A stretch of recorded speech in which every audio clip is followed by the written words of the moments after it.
இதுக்கப்புறமா அவளை வளர்க்கணும்னு என்ன அவசியம் இருக்கு நமக்கு? அவ இருந்தா சரி, அவளே வேணான்னு விட்டுட்டு போகும்போது விட வேண்டியது தானே? அப்படியெல்லாம் என்னால விட முடியாது. தயவு செஞ்சு அப்படியெல்லாம் பேசாதீங்க. எனக்கு என் குழந்தை வேணும். அவதான் எனக்கு எல்லாமே. ஸ்ருதிக்கு அப்புறம் தான் இந்த குழந்தை.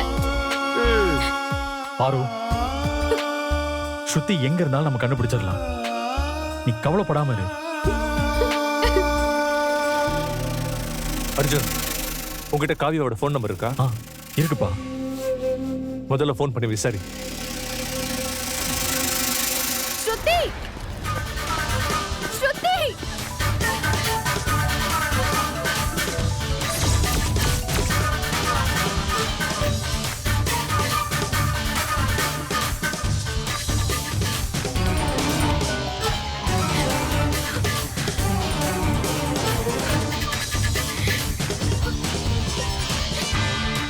ஸ்ருதி, என்னடா ஆச்சு?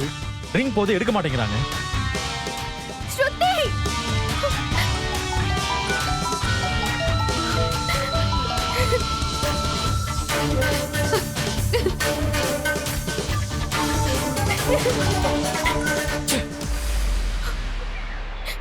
ஸ்ருதி. டேய், திரும்ப பண்ணுடா.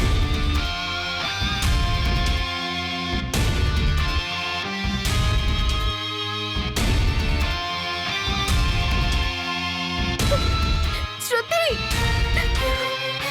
ஒரு நிமிஷம் சொல்லுங்க. இங்க ஒரு சின்ன பாப்பா எங்கேயாவது பாத்தீங்களா? இல்லங்க.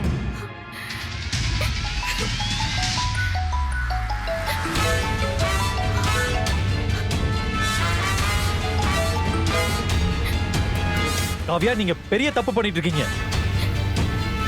நான் உங்ககிட்ட எல்லா விஷயத்தையும் தெளிவா சொன்னேன்ல. லாஸ்டா கோவில பேசும்போது கூட என் வைஃப் எல்லா சிச்சுவேஷனையும் உங்ககிட்ட தெளிவா சொன்னாங்கல்ல. அதையும் மீறி நீங்க அவ ஸ்கூல்ல டிராயிங் மிஸ்ஸா சேர்ந்து யாருக்குமே தெரியாம ஸ்ருதி கிட்ட போய் சொல்லி அவளை வெளியில கூட்டிட்டு போயிருக்கீங்க. இதெல்லாம் பெரிய தப்பு காவியா. இங்க பாருங்க, ஒழுங்கா ஸ்ருதியை என்கிட்ட ஒப்படைங்க. காவியா, உங்க ஏமா என்னமா நினைச்சிட்டு இருக்க? நீ பாட்டுக்கு பெத்த குழந்தையை தூக்கி ஆசிரமத்துல போட்டு போவ? இத்தனை வருஷமா நாங்க எல்லாரும் பார்த்து பார்த்து வளர்த்துக்கிட்டு இருக்கும்போது உன் இஷ்டத்துக்கு வந்து குழந்தையை தூக்கிட்டு போவியா?